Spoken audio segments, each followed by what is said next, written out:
বাংলাদেশ সেনাবাহিনী জাতিসংঘের মানবাধিকার কার্যালয়ের তথ্যানুসন্ধানী প্রতিবেদনের বিরুদ্ধে প্রতিক্রিয়া জানাইছে। এর মাধ্যমে তারা প্রতিবেদনে উঠে আসা সিদ্ধান্তকে অগ্রাহ্য এবং অবমাননা করার চেষ্টা করছে। তাদের প্রতিক্রিয়াপত্রটা বেশ ত্রুটিপূর্ণ এবং প্রতিবেদনে উত্থাপিত মূল বিষয়গুলোর যথাযথ জবাব দিতে তারা ব্যর্থ হয়েছে। আসেন ব্যাখ্যা করে দেখি কেন সেনাবাহিনীর প্রতিক্রিয়াটা অসম্পূর্ণ, অপ্রাসঙ্গিক এবং বিভ্রান্তিকর, যা জবাব হিসাবে একেবারেই যথেষ্ট না। জাতিসংঘের মানবাধিকার কার্যালয়ের তথ্যানুসন্ধানী প্রতিবেদন কোনো অনুমান ভিত্তিক বা রাজনৈতিক উদ্দেশ্য প্রণোদিত দলিল না, বরং এটা ব্যাপক প্রমাণের ভিত্তিতে প্রস্তুত করা হয়েছে। এই প্রতিবেদনে প্রত্যক্ষদর্শীদের সাক্ষ্য, ফরেনসিক বিশ্লেষণ, চিকিৎসা প্রতিবেদন, অস্ত্র বিশ্লেষণ এবং যাচাইকৃত ভিডিও ফুটেজ অন্তর্ভুক্ত হয়েছে। এতে 2024-এর জুলাই আগস্ট মাসে ছাত্র জনতার গণ অভ্যুত্থানের সময় সেনাবাহিনীর সদস্যদের দিয়ে সংগঠিত বিচার বহির্ভূত হত্যা এবং মানবাধিকার লঙ্ঘনের একাধিক প্রমাণিত ঘটনা তুলে ধরা হয়েছে। উদাহরণ হিসেবে বলা যায়, 1 নাম্বার, সেনাবাহিনীর বিচার বহির্ভূত হত্যা। সেনাবাহিনীর সদস্যরা অন্তত 3টা ঘটনায় বিক্ষোভকারীদের লক্ষ্য কইরা সামরিক রাইফেল থেকে প্রাণঘাতী গুলি ছুড়ছে, যার উদ্দেশ্য ছিল হত্যার মাধ্যমে দমন করা। এর ফলে অন্তত একটা বিচার বহির্ভূত হত্যাকাণ্ড সংঘটিত হয়েছে। এটা দেখেন, এটা খুব স্পষ্টভাবে লেখা আছে এখানে। 2 নাম্বার, মানবাধিকার লঙ্ঘনে সেনাবাহিনীর সহায়ক ভূমিকা। সেনাবাহিনী পুলিশের এবং অন্যান্য নিরাপত্তা বাহিনীর জন্য এক ধরনের সুরক্ষা প্রাচীর হিসেবে কাজ করছে। বিশেষ করে যখন পুলিশ এবং র্যাব ঢাকা চট্টগ্রাম মহাসড়কের অবরোধ তুলে নেওয়ার নামে যাত্রাবাড়ি এলাকায় নির্বিচারে গণহত্যা এবং বিচার বহির্ভূত হত্যাকাণ্ড সংঘটিত করে। খুব স্পষ্টভাবে এই পৃষ্ঠা 38-এ লেখা আছে। 3 নাম্বার, নির্বিচারে গ্রেপ্তার এবং গণ আটক অভিযান। জুলাই মাসের শেষ দিকে সেনাবাহিনী ব্যাপক অভিযান পরিচালনায় অংশ নেয়, যেখানে পুলিশ এবং র্যাব নির্বিচারে বিপুল সংখ্যক মানুষকে গ্রেপ্তার করে, যাতে বিক্ষোভ পুনরায় সংগঠিত হইতে না পারে। এটা দেখেন, এখানে খুব স্পষ্টভাবে বলা আছে। এই প্রমাণিত ঘটনাগুলা পরিষ্কারভাবে দেখায় সেনাবাহিনী তার ভূমিকা অস্বীকার করার চেষ্টা করলেও বাস্তব তথ্যের সাথে সেটা সঙ্গতিপূর্ণ না। সম্প্রতি 2রা মার্চ বাংলাদেশ সেনাবাহিনীর সদর দপ্তরে কর্মরত জাজ অ্যাডভোকেট জেনারেলের বিভাগ থেকে পাঠানো বাংলাদেশ সেনাবাহিনীর বিরুদ্ধে মানবাধিকার লঙ্ঘনের অভিযোগ সংক্রান্ত OHCHR এর প্রতিবেদনের বিরুদ্ধে দেওয়া প্রতিক্রিয়াটা আজ আমার আলোচনার বিষয়, বুঝতেই পারতেছেন। খুবই নিকট অতীতের ফ্যাসিবাদী শাসন অনুসরণ কইরা সেনা সদর তাদের পুরানো এবং অভ্যস্ত বয়ান অনুকরণ কইরা এটা তৈরি করছে। খুনি হাসিনার মতো একইভাবে জাতিসংঘের এই সংস্থার প্রতিবেদনে প্রকাশিত বিষয়বস্তুকে এরা অস্বীকার করছে। এরা ভুলে যেতে চাইছে যে ইন্টারনেটে ছড়াইয়া থাকা অজস্র ভিডিও, নজির এবং উপস্থাপিত কঠোর প্রামাণিক নিদর্শনসমূহ এই প্রতিবেদনকে জোরালোভাবে সমর্থন করে। অবাস্তবোচিত প্রতিক্রিয়া দেওয়ার মাধ্যমে সেনা কর্তৃপক্ষ তাদের বিরুদ্ধে ওঠা অভিযোগগুলোকে বাতিল করে দেওয়ার এক ভিত্তিহীন অপচেষ্টা চালাইছে। এদের প্রতিক্রিয়াটা যে কতটা অন্তঃসার শূন্য সেটাই আজকে আমি দেশবাসীর সামনে তুলে ধরব। আর্মি জেনারেলরা তাদের প্রতিক্রিয়াপত্রে গণ অভ্যুত্থান দমন করতে 2024-এর জুলাই আগস্ট মাসে গৃহীত বাংলাদেশ সশস্ত্র বাহিনীর সামরিক পদক্ষেপগুলোকে বলছে সঠিক, উপযুক্ত বা যথাযথ, এবং এটাই প্রমাণ করার প্রাণপণ চেষ্টা করছে। এখনও যে সেনা নেতৃত্বে খুনি হাসিনার ভূতেরাই বসে আছে, এই ঘটনা সেটার শক্ত প্রমাণ বহন করে। আমি এটা একে একে এখন বিস্তারিত আলাপ করি। আসেন শুরু করি আল্লাহর নামে। 1 নাম্বার, সেনা সদর তাদের প্রতিক্রিয়াটা বাংলাদেশে অবস্থিত জাতিসংঘের আবাসিক সমন্বয়কের দপ্তরে সরাসরি পাঠাই দিছে। এটা প্রচলিত সরকারি যোগাযোগ প্রক্রিয়াকে পাশ কাটায় বা এড়ায় করা হয়েছে। নিয়ম অনুযায়ী এই ধরনের চিঠি সেনা সদর, এখান থেকে যাবে সশস্ত্র বাহিনী বিভাগে, তারপরে যাবে পররাষ্ট্র মন্ত্রণালয়ে। রীতি মেনে আলোচ্য প্রতিক্রিয়াপত্রটা যদি সকল পর্যায়ে অতিক্রম করে আগাইতো, তাহলে এর সত্যাসত্য যাচাই বাছাই করে তাদের দাবির বস্তুনিষ্ঠতা নির্ধারিত হয়ে যেত এবং এর সংশোধিত এবং পরিশোধিত রূপটা, চূড়ান্ত রূপটা তৈরি হওয়ার পরেই পররাষ্ট্র মন্ত্রণালয় জাতিসংঘের সংশ্লিষ্ট দপ্তরে পাঠাইতো। এটাই আসল রীতি। কিন্তু ওরা তো হারকুলিস নিজেরা মনে করে। হারকুলিস এটার মিথ্যা ভাব দেখানো আজকের সামরিক নেতৃত্ব সরকারি নিয়ম নীতি এবং প্রক্রিয়ার তোয়াক্কা না কইরা সরাসরি জাতিসংঘের ঢাকাস্থ দপ্তরে তাদের প্রতিক্রিয়াপত্রটা পাঠায় দেওয়ার দুঃসাহস দেখাইছে। এখন বাংলাদেশের পুরো সশস্ত্র বাহিনীকে এটা কইরা ঝুঁকির মধ্যে ফেলে দিছে। এখানে ভাবনার বিষয় হইল প্রতিক্রিয়া যদি ন্যায়সঙ্গত হয় তাহলে তো তার প্রেরণের দায়িত্ব পড়তো অন্তর্বর্তীকালীন সরকারের উপরে, তাই না? কিন্তু তাড়াহুড়া করে সেনাবাহিনী সদর দপ্তর এটা পাঠালো কেন? খুন এবং নিজ নাগরিকদের হতাহত করার মতো মানবতা বিরোধী অপরাধের দায় সশস্ত্র বাহিনী কেন নিজের কাঁধে তুলে নিল? সেটা তো ভাবনার বিষয়, তাই না? এই বাহিনীকে দুর্নামে জড়ায় ফেলা, বিশ্ব পরিমণ্ডলে একে ক্ষতিগ্রস্ত করা অসৎ লক্ষ্য থেকেই গণহত্যার মতো অপরাধের সাথে জড়িত সেনা নেতৃত্বের ছোট্ট গ্রুপটা এই অপকর্ম সচেতনভাবে করছে বলে আমি মনে করি এবং দেশবাসীও সেটা মনে করে। এতে সবচেয়ে বেশি লাভবান হবে দেশপ্রেমিক এই বাহিনীকে, যারা সবসময় দুর্বল, ক্ষতিগ্রস্ত করতে চায় সেই শক্তি, এবং ইন্ডিয়ায় পালায় যাওয়া খুনি হাসিনা স্বয়ং। আমাদের শক্ত অনুমান এই চিঠি পাঠানোর বুদ্ধি দিছে ইন্ডিয়া, যেন বাংলাদেশের সেনাবাহিনীর শান্তি মিশন বিপদের মুখে পড়ে। 2 নাম্বার, সেনা সদর যে প্রতিক্রিয়াপত্রটা লিখছে তার মূল উদ্দেশ্য হইল বাংলাদেশের দণ্ডবিধি এবং সেনা আইনের আওতায় সেনাবাহিনীকে রক্ষা করার অপচেষ্টা। সেখানে তারা নিরস্ত্র সাধারণ জনগণের উপরে যে অতিরিক্ত বল প্রয়োগ করছে সেটার ন্যায্যতা দেখানোর চেষ্টা করছে। এছাড়া অন্য আইন শৃঙ্খলা রক্ষাকারী বাহিনীর অতিরিক্ত বল প্রয়োগ করছে বলে যে অভিযোগ প্রতিষ্ঠিত হয়েছে সেটা অস্বীকার করে সেনাবাহিনী তাদের পাঠানো প্রতিক্রিয়াপত্রে নিজেদের নির্দোষ প্রমাণ করতে চাইছে। 3 নাম্বার, প্রকাশিত ভিডিওগুলোর মাধ্যমে এটা স্পষ্টভাবে প্রমাণিত হয়েছে সেনাবাহিনী অপ্রয়োজনীয় এবং অতিরিক্ত বল প্রয়োগ করছে। বিক্ষোভকারীদের গতিবিধি পর্যবেক্ষণের জন্য ড্রোন ব্যবহার করছে, আন্দোলনকারীদের উপরে নজরদারির মাধ্যমে তাদের অবস্থান এবং গতিবিধি পর্যবেক্ষণ করে অন্যায়ভাবে আক্রমণকারী সীমান্তরক্ষী বাহিনী, বিজিবি, র্যাপিড অ্যাকশন ব্যাটালিয়ন এবং পুলিশ কর্তৃপক্ষকে জানাই দিছে, এবং তার ফলে ফ্যাসিবাদীদের হামলাকে শানিত এবং মারাত্মক করে তুলছে। ফলে হতাহতের সংখ্যা বাড়ছে। সেনাবাহিনীর হেলিকপ্টার উপর্যুপরি সাউন্ড গ্রেনেড বিস্ফোরণ ঘটাইছে এবং স্নাইপার রাইফেল থেকে গুলি চালাইছে। বিভিন্ন ভিডিও ক্লিপে সেনা কর্মকর্তাদের পৃথক পৃথক অবস্থান থেকে গুলি চালাইতে দেখা গেছে।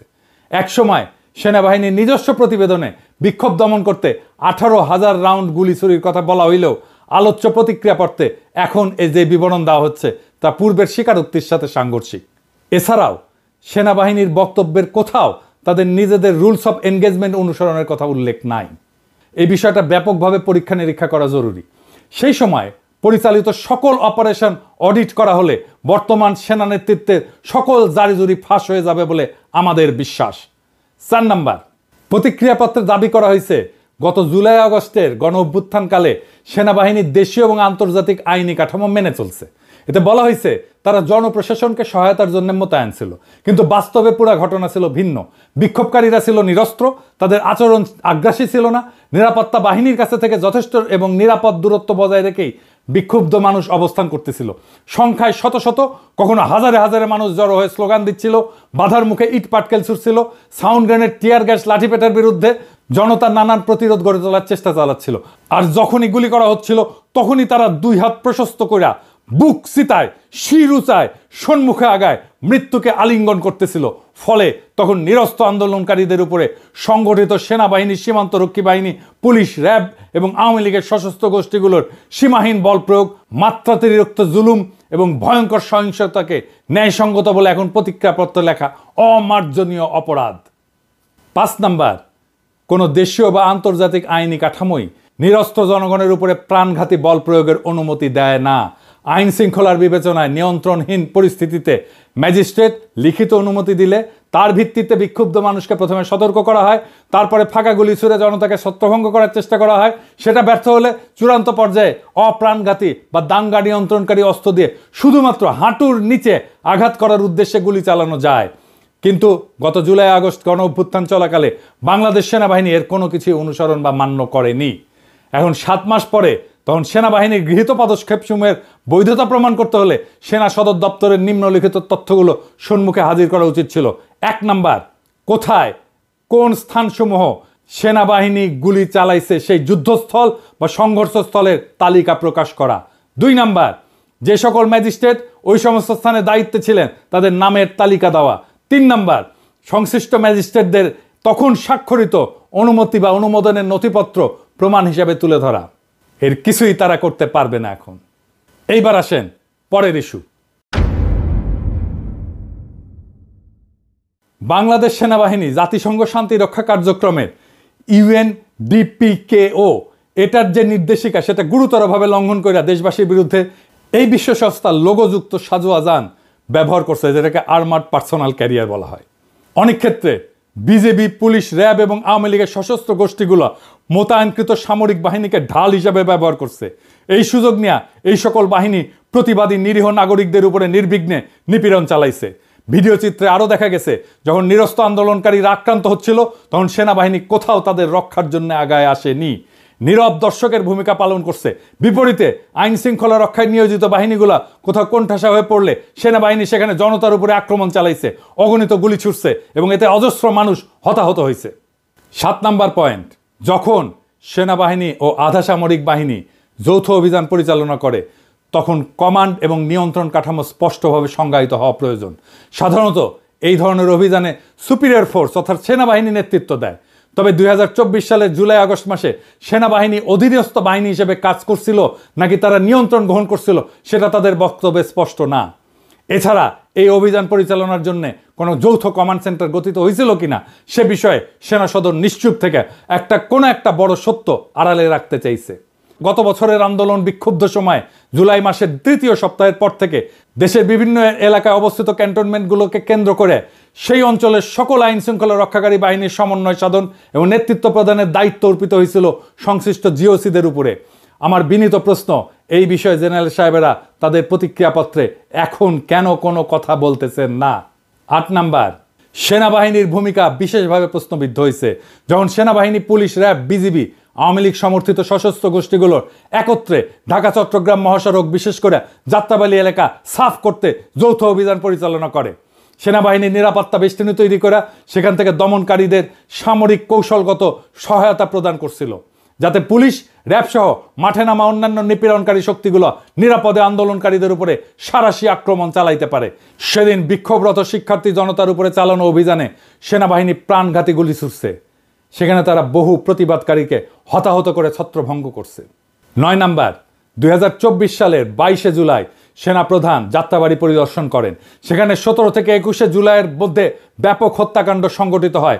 জেনারেল ওয়াকারুজ্জামান সেখানে গিয়ে ঘোষণা করেন হাইওয়ে ক্লিয়ার্ড, যা স্পষ্টতই প্রমাণ করে এই অভিযান তার নেতৃত্বে পরিচালিত হয়েছে। অথচ তারাই দাবি করতেছে খুনি হাসিনা নাকি সেনাবাহিনীকে শুধুমাত্র জনপ্রশাসনকে সহায়তার জন্য মোতায়েন করছিল। যদি তাই হয় তাহলে সেনাপ্রধান এই ক্ষেত্রে তার সীমার অতিরিক্ত আচরণ করে দেশের প্রচলিত আইন কানুন এবং রাষ্ট্রাচার লঙ্ঘন করছেন। সেদিন তার যাত্রাবাড়ি পরিদর্শন এবং একই সময় সেখানে আইজিপি এবং র্যাবের মহাপরিচালকের উপস্থিতিকে একটা কাকতালীয় ঘটনা হিসেবে দেখানোর অপচেষ্টা হয়েছে, যা থেকে বোঝা যায় তারা এদেশবাসীকে এবং বিশ্ববাসীকে এবং জাতিসংঘকে বোকা এবং নির্বোধ মনে করে। 10 নাম্বার, সেনা সদর দপ্তরের প্রতিক্রিয়া 2(খ)(1) অনুচ্ছেদে প্রতিরক্ষা মন্ত্রণালয়ের নির্দেশনার কথা উল্লেখ করা হয়েছে। তবে এটা গুরুত্বপূর্ণ যে প্রতিরক্ষা মন্ত্রণালয় কোনো অভিযান সংক্রান্ত আদেশ বা অপারেশনাল অর্ডার জারি করে না। এই দায়িত্ব সশস্ত্র বাহিনী বিভাগের উপরে ন্যস্ত। তথ্য বিশ্লেষণ করে মনে হচ্ছে সশস্ত্র বাহিনীর প্রিন্সিপাল স্টাফ অফিসারকে, পিএসও, এএফডিকে হয়তো পাশ কাটায় দেওয়া হয়েছে। হয়তো সেই সময় এএফডির কোনো ভূমিকাই ছিল না, কার্যত নিষ্ক্রিয় করে রাখা হয়েছিল এএফডিকে। 11 নাম্বার, জনপরিসরে প্রদর্শিত বিভিন্ন ভিডিওতে সেনাবাহিনীর নির্দিষ্ট কিছু কর্মকর্তা এবং সদস্যদের দ্বারা পরিকল্পিত টার্গেট কিলিংয়ের নির্মম দৃশ্য দেখা গেছে। এছাড়া 2টা ব্রিগেডের কমান্ডারকে গণমাধ্যমের সামনে খুবই উস্কানিমূলক বক্তব্য দিতে দেখা গেছে। যদিও সেনাপ্রধান এই সকল দায়ী ব্যক্তিদের বিচারের আওতায় আনার প্রতিশ্রুতি দিয়েছিলেন, কিন্তু এখন পর্যন্ত অভিযুক্তদের বিরুদ্ধে কোনো আনুষ্ঠানিক তদন্ত, আদালত, কোর্ট অফ ইনকোয়ারি গঠনের খবর পাওয়া যায়নি। তারা এখনো সামরিক বাহিনীতে কাজ করতেছে। বিভিন্ন স্থাপনায় আমরা যখন গিয়েছি, ওখানে যারা ছিলেন তারাও এক বাক্যে বলেছেন যে এখানে স্যার কোনো শিক্ষার্থীরা ছিল না, সমস্ত যা করেছে এটা একটা দুর্বৃত্তায়নের যারা সাথে জড়িত, দেশকে যারা নিশ্চিহ্ন করতে চায় তারাই করতে চেয়েছে। সেই পরিপ্রেক্ষিতে আমরা দেশের সম্পদ রক্ষার্থে আমরা নিয়োজিত হয়েছি এবং আমাদের সম্মানীয় সেনাবাহিনীর প্রধানের নির্দেশে আমরা এই দুর্বৃত্তকে সমূলে নির্মূল করার জন্য যা করা প্রয়োজন আমরা সেটা করছি। আপনারা দেখছেন যে দেশের এখন জনমনে একটা স্বস্তি, অলরেডি 72 আওয়ার্স আমরা পার করেছি এবং জনমনে স্বস্তি এসছে। স্পষ্ট ভাষায় আমরা বলতে চাই যে বাংলাদেশ সেনাবাহিনী অত্যন্ত সুশৃঙ্খল একটি প্রশিক্ষিত পেশাদার বাহিনী।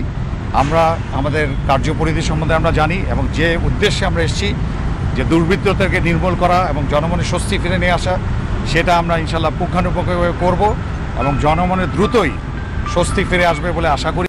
12 নাম্বার, যখন বিজিবি, র্যাব, পুলিশ এবং আওয়ামী লীগ সমর্থিত সশস্ত্র গোষ্ঠীগুলা নিরস্ত্র আন্দোলনকারীদের উপরে নির্বিচারে গুলি করে হত্যা করতেছিল, তখন সেখানে উপস্থিত সেনাবাহিনী খুন এবং জখমকারীদের কর্মকাণ্ডে কোনো একটা ক্ষেত্র বাধা দেয়নি। উপরন্তু দেখা গেছে সেখানে সেনাবাহিনীর উপস্থিতি এই সমস্ত খুনে বাহিনীকে হত্যাযজ্ঞ চালাইতে বেপরোয়া উৎসাহিত করে তুলছে। মোতায়েনকৃত সেনাবাহিনী মাঠে দায়িত্ব পালনরত বাহিনীগুলোর জন্য ঢাল হিসেবে কাজ করছে। তারা নিরস্ত্র মানুষের উপর সংগঠিত হত্যাকাণ্ড নিয়ন্ত্রণের জন্য কার্যত কোনো পদক্ষেপ নেয়নি। 13 নাম্বার, বাংলাদেশ সেনাবাহিনীর ভাবমূর্তি বিনষ্ট করার চূড়ান্ত ধাক্কা আসে 2024 সালের 5ই আগস্টের পর, যখন সেনাবাহিনী আনুমানিক 626 জন অভিযুক্ত হত্যাকারী এবং অপরাধীকে নিরাপদ আশ্রয় এবং পালিয়ে যাওয়ার সুযোগ দেয়। এই অভিযুক্তদের মধ্যে ছিল রাজনৈতিক নেতা, বিনা ভোটে নির্বাচনের এমপি, মন্ত্রী হওয়া কিছু দাগি লোক এবং র্যাব এবং পুলিশের উচ্চপদস্থ কিছু চিহ্নিত কর্মকর্তা। এদের অনেকেই জুলাই আগস্টে দেশব্যাপী সংগঠিত হত্যাকাণ্ডের সঙ্গে জড়িত ছিল। উচিত ছিল আলোচ্য অপরাধীদের আইন, আদালত এবং বিচারের হাতে তুলে দেওয়া, যাতে দেশে ন্যায় বিচারের নতুন ধারার সূচনা হতে পারে, কিন্তু কিছুতেই সেটা নিশ্চিত করা সম্ভব হয়নি এই সেনাপ্রধানের জন্য। 14 নাম্বার, মানবাধিকার লঙ্ঘনকারীদের সুরক্ষা দেওয়ার যে অপচেষ্টা সেনাবাহিনী চালাচ্ছে তা আইন অমান্যকারী কর্ম, যা শাস্তিযোগ্য অপরাধ। জাতিসংঘের প্রতিবেদনে উপস্থাপিত প্রমাণসমূহ মোকাবেলা করার লক্ষ্যে সেনাবাহিনী কোনো ধরনের স্বতন্ত্র তদন্ত সম্পন্ন বা পাল্টা প্রমাণ উপস্থাপন না করেই আলোচ্য রিপোর্ট সরাসরি অস্বীকার করে ফেলছে। জাতিসংঘের তথ্যানুসন্ধানী প্রতিবেদনটা ব্যাপক সাক্ষাৎকার, ফরেনসিক বিশ্লেষণ, ভিডিও প্রমাণ এবং বিশদ নথিপত্রের উপর ভিত্তি করে তৈরি করা হয়েছে। এর বিপরীতে সেনাবাহিনী তাদের সদস্যদের বিরুদ্ধে উত্থাপিত অভিযোগগুলির বিষয়ে কোনো স্বচ্ছ স্বাধীন তদন্ত পরিচালনা করেনি। এ ধরনের তদন্ত ছাড়া সেনাবাহিনীর পক্ষ থেকে জাতিসংঘের প্রতিবেদনের ফলাফল প্রত্যাখ্যান করা ভুল, উদ্দেশ্য প্রণোদিত এবং দায়িত্বজ্ঞানহীনতা। না হলে তিনি বা তারা এমন কাজ করতেন না। এই প্রতিবেদনকে অন্ধভাবে নাকচ করার মাধ্যমে ন্যায় বিচার এবং জবাবদিহিতা নিশ্চিত করার পরিবর্তে সেনাবাহিনী ভয়াবহ মানবাধিকার লঙ্ঘনকারী ব্যক্তিদেরকে রক্ষা করেছে। এটি মানবাধিকার এবং আইনের শাসনের প্রতি সেনাবাহিনীর প্রতিশ্রুতি সম্পর্কে গুরুতর প্রশ্ন তোলে। 15 নাম্বার, মানবাধিকার লঙ্ঘনকারীদের জবাবদিহির আওতায় আনতে সেনাবাহিনীকেই সহায়তা করতে হবে। আগায় না আসলে এদের কোনো উপায় থাকবে না। জাতিসংঘের প্রতিবেদনের ফলাফল প্রত্যাখ্যান করার পরিবর্তে সেনাবাহিনীর উচিত দায়িত্বশীল ভূমিকা পালন করা, অর্থাৎ স্বীকার করা যে মানবাধিকার লঙ্ঘন সংগঠিত হয়েছে এবং ন্যায় বিচার এবং জবাবদিহিতা নিশ্চিত করার জন্য তারা এখন কাজ করবে। তাদের প্রতি জনগণের আস্থা পুনরুদ্ধারের একমাত্র উপায় হলো সেনাবাহিনীর মধ্যে যারা এই ধরনের অপরাধের সঙ্গে জড়িত ছিল তাদের চিহ্নিত করে যথাযথ আইনি ব্যবস্থা গ্রহণ করা। সেনাবাহিনীকে অবশ্যই তদন্তকারীদের সঙ্গে সহযোগিতা করতে হবে, সামরিক নথিপত্রের উপরে প্রবেশাধিকার দিতে হবে এবং দোষীদের বিচারের আওতায় আনতে সহায়তা করতে হবে। এর মধ্যে কোনো যদি কিন্তু নাই। মানবাধিকার লঙ্ঘনকারীদের রক্ষা করার চেষ্টা করে সেনাবাহিনী নিজেই তার প্রতিষ্ঠানকে ক্ষতিগ্রস্ত করছে। এতে তাদের ভাবমূর্তি পুনরুদ্ধার হওয়ার পরিবর্তে মানবাধিকার লঙ্ঘনের অভিযোগ নিয়ে জনসাধারণের মনে সন্দেহ আরও গভীর হচ্ছে, এমনকি জাতিসংঘের মিশনে অংশ নেওয়া অনিশ্চিত হয়ে যাচ্ছে। বাংলাদেশের সেনাবাহিনীর নেতৃত্বকে বুঝতে হবে, তাদের ভাবমূর্তি পুনরুদ্ধার করতে হলে এর সদস্যদের বিরুদ্ধে উত্থাপিত অভিযোগ এবং মানবাধিকার লঙ্ঘনের ঘটনাগুলোকে সঠিক তদন্ত আবশ্যক। এর জন্য অপরাধীদের চিহ্নিত করাই আজ প্রথম কাজ। অভিযুক্ত অপরাধী এবং হত্যাকারীদের বিচার ব্যবস্থার হাতে তুলে দেওয়া, OHCHR এর তদন্তকারীদের সঙ্গে পূর্ণ সহযোগিতা করা, প্রাসঙ্গিক নথিপত্র এবং অন্যান্য প্রমাণ সরবরাহ করা, তাদের বাহিনীর সদস্যদের দ্বারা সংগঠিত অন্যায় প্রমাণিত হলে তা স্বীকার করার মাধ্যমেই শুধু বাংলাদেশ সেনাবাহিনী তার হারানো গৌরব, বিশ্বাস এবং মর্যাদা পুনরুদ্ধার করতে পারবে। দুর্বিনীত আচরণ না করে জনগণের অনুগত হন। জনগণ আপনাদের রক্ষা করবে। আপনারা জনগণের দ্বারা নিযুক্ত, জনগণের অধীনস্থ বাহিনী। আন্তর্জাতিক সম্প্রদায়, জাতিসংঘ বাংলাদেশের জনগণের পক্ষে। কয়েকজন দুর্বৃত্ত জেনারেলের জন্য পুরো বাহিনীকে বিপদে ফেলবেন না। জেনারেল সাহেবেরা, আপনাদের বুদ্ধি বেশি হতে পারে কিন্তু আক্কেল কম। ভলকার তুর্ক সাহেবের কথাকে কাউন্টার দিতে গেলেন কোন আক্কেলে? কখনো কখনো চুপ থাকতে হয়। আপনারা যে কাউন্টার দিচ্ছেন তার অর্থ হলো ভলকার তুর্ক সাহেব মিথ্যা বলছে। ওয়াকার সাহেব, আপনারা কত সত্য বলেন ওইটা সারা দুনিয়ার মানুষ জানে। উঠতে বসতে হাসিনার মতো মিছা কথা বলেন। একটা এপিসোড লিখছিলাম ওয়াকারের যত মিছা কথা, 11টা মিছা কথা আইডেন্টিফাই করছিলাম, পরে আর দেই নাই। নেহাত মায়া কইরা, হাটের রুগী তো এত চাপ দেওয়া ঠিক হবে না। আঙ্গুল তুলে সাবধান করছিলেন না? আমরা জনগণের পক্ষ থেকে আঙ্গুল তুলে সাবধান করতেছি। জাতিসংঘের মিশনে যাওয়া আপনি আর আপনার দুর্বৃত্ত জেনারেলদের গোয়ার্তমির জন্য যদি বন্ধ হইয়া যায় আপনার কি অবস্থা হবে চিন্তা করে দেখেন। আমরা বিপ্লব করে আসছি, আঙ্গুল তোলারে আমরা ডরাই না। আমরা 18 কোটি জনতা সিক্কর দিলে উদ্ধত আঙ্গুল কানে দিতে হবে, নয়তো কানপট্টি ফেটে যাবে। কি কয়ে সিক্কর দিমু শুনে রাখেন।